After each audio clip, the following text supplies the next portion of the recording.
नमस्कार जय जगन्नाथ आज दांतरे घसिया पाउडर तैयारी करुँची जहाँकि बच्चे बड़े सभी लोग दांतरे घसिले दांत सफा तो हम ता साथ साथ जो दांत बिंधा दांत ब्लड बाहर दांत मूल दर्द हवा दर्द होची ये सबू काम आसब देखो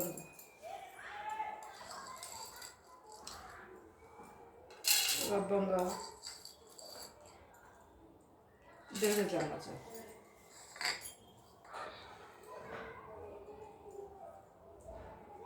ये रहा तुलसी जटा आपको मन अच्छी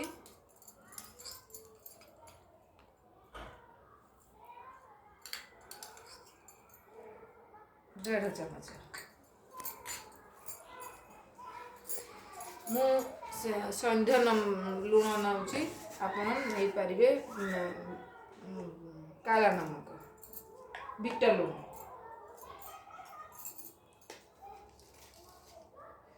सन्ध्या नमक लुण नेले बहुत भल काम कर पाए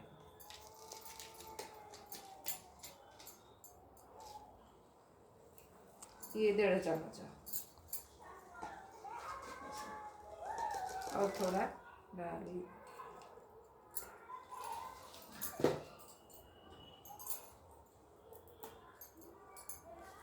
हल्दी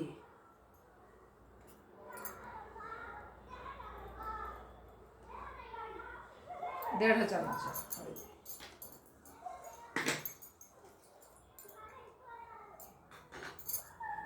ये फिटिकी की गैस रे बसई तरल ताको पाउडर करी रखी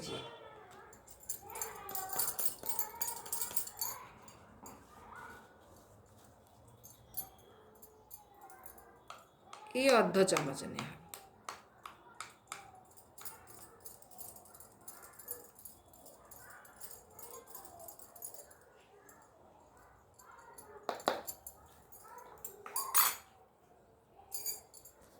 ये कर्पूर श्री कर्पूर जो पणा रे पूजा रे आरती रे काम रे आसे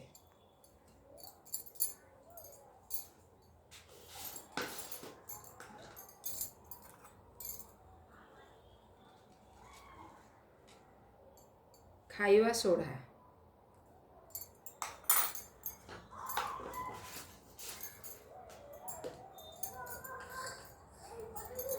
आपको मिसाई पाउडर करिवा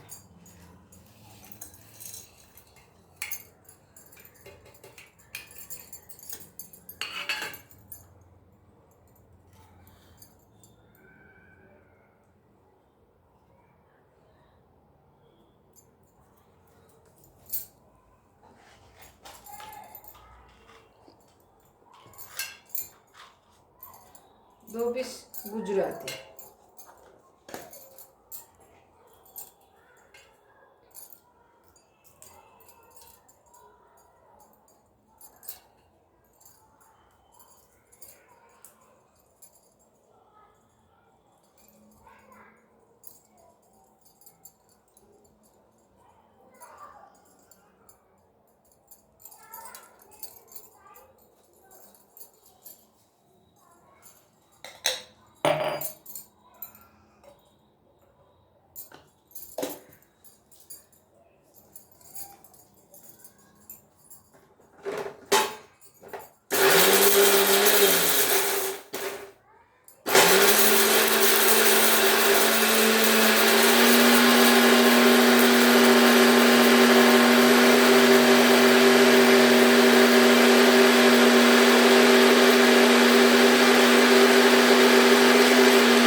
ये देखो ये पाउडर हो गला यही पाउडर आपण सोरिष तेल पकाई या फिर सोरिष तेल बेसी भल हम पेस्ट मिसाई किंबा लेंबू रस मिसाई दांतरे घषिबे राति सकाळे 2 टाइम रे घषिले भल आउ मध्य पिला मानकु घषिबा को देले भल ପିଲାମାନେ ରାଜି ନହେଲେ ମଧ୍ୟ ବୁଧବାରକୁ ବୁଧବାର କରିଲେ ପିଲାଙ୍କ ବୁଧ ଗ୍ରହ ମଧ୍ୟ ଭଲ ହେବ।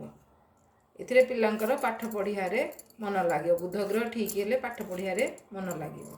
ଏହି ଦାନ୍ତ ଘଷା ପାଉଡ଼ର ଯେବେ ବ୍ରତ ରହିବ ସୋରିଷ ତେଲ ନ କରିପାରିଲେ ଲେମ୍ବୁ ରସ କିମ୍ବା ଖାଲିରେ ହିଁ ଆପଣ ଘଷି ପାରିବେ। ରଖୁଛି, ଏତିକି କହିବାର ଥିଲା।